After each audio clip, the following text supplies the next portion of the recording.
آج آپ جانتے ہیں کہ شہدائے کربلا کا چہلم ہے۔ اللہ تعالی ہم سب کو اہل بیت کی سچی محبت نصیب فرمائے، اور اللہ تعالی شہدائے کربلا کے صدقے میں سب کو اسلام کے ساتھ کامل وابستگی نصیب فرمائے۔ میں سیدنا امام حسین رضی اللہ تعالی عنہ کی سیرت مقدسہ میں سے ایک بات جو ہے وہ آپ کی خدمت میں عرض کرنا چاہتا ہوں۔ وقت اتنا ہی ہوتا ہے، اور اس لیے دیکھیں حضرت سیدنا امام حسین رضی اللہ تعالی عنہ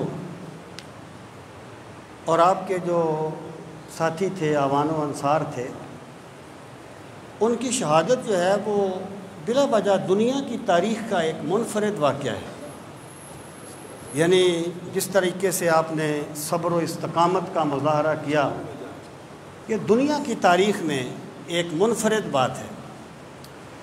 لیکن میں یہ عرض کرنا چاہتا ہوں کہ سیدنا امام حسین رضی اللہ تعالی عنہ کی پوری زندگی جو ہے نا، وہ یعنی صرف شہادت ہی نہیں، آپ کی پہلے کی پوری زندگی بھی ہر بندہ مومن کے لیے آئیڈیل ہے، اور یعنی اس میں ایسے ایسے سبق ہیں آپ کی زندگی میں کہ اگر انسان ان میں سے کسی ایک کو بھی اپنا لیتا ہے تو میرا یہ خیال ہے کہ وہ اس کے سنورنے کے لیے کافی ہو جاتا ہے۔ میں ایک بات صرف عرض کروں گا، اور یہ زندگی میں بڑے ایک اصولی حیثیت رکھتی ہے، میں سمجھتا ہوں۔ معروف بات ہے کہ جب سیدنا امام حسین رضی اللہ تعالیٰ عنہ کوفہ کی طرف جا رہے تھے تو راستے میں آپ کو فرزدق شاعر ملا، وہ کوفہ سے آ رہا تھا۔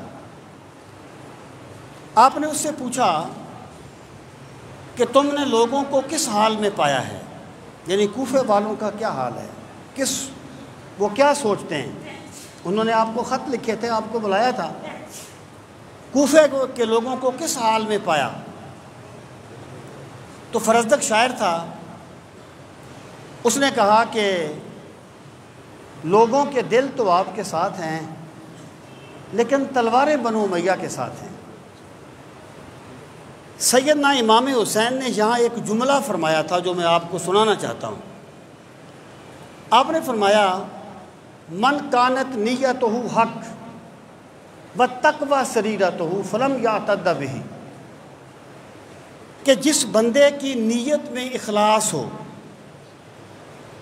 اور جس بندے کا معاملہ تقوی پر مبنی ہو، اسے پھر نتائج کی پرواہ نہیں کرنی چاہیے۔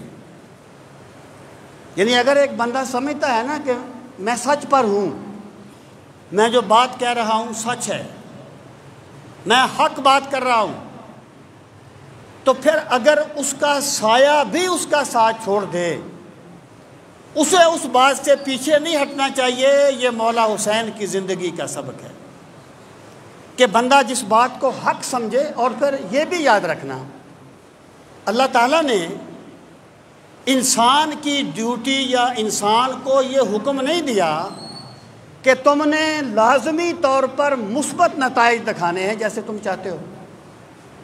اللہ تعالیٰ نے صرف انسان کو کوشش کرنے کا حکم دیا ہے۔ یعنی بندہ دیکھتا ہے کہ یہ کام مجھ سے نہیں ہو سکتا، بندہ جو کر سکتا ہے وہ کر لے، تو بے شک وہ سے مادی طور پر، حقیقی طور پر تو حق والا ہی کامیاب ہوتا ہے، مادی طور پر بے شک اسے کامیابی نہ بھی ملے ظاہر میں، لیکن پھر بھی وہ اللہ کی بارگاہ میں کامیاب وہی ہوتا ہے۔ اللہ تعالیٰ یہ نہیں دیکھتا کہ بندے نے نتیجہ کیا دکھایا ہے، میرا خدا تو صرف یہ دیکھتا ہے کہ کون نکلا ہے حق کی آواز کو بلند کرنے کے لیے۔ اس لیے جو بندہ بھی کوئی کام کرے، کوئی دین کا کام کرے، کوئی حق کا کام کرے، کوئی فلاح و بہبود کا کام کرے، اسے اپنی نیت کو دیکھنا چاہیے، اسے لوگوں کے رویوں سے بے نیاز ہو جانا چاہیے۔ یہی وجہ ہے کہ وہ ایک بڑی معروف حکایت ہے کہ ایک بادشاہ کا ہیرا گم ہو گیا، اس نے کہا جاؤ میرا ہیرا تلاش کر کے لاؤ، تو لوگ نکل پڑے۔ ایک بندے کو ہیرا مل گیا، وہ بڑا خوش واپس آیا، اور دوسرے ذرا پریشان چہرے لے کے آئے۔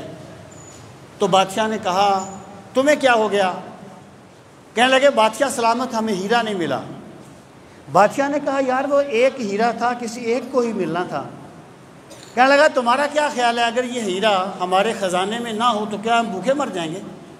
اس نے مارا پٹک کے ہیرا چکنا چور کر دیا۔ کہنے لگا جو جملہ سنیے، کہنے لگا میں یہ نہیں دیکھنا چاہتا تھا کہ ہیرا تلاش کر کے کون لاتا ہے، میں یہ دیکھنا چاہتا تھا کہ ہیرے کی تلاش میں جاتا کون کون ہے۔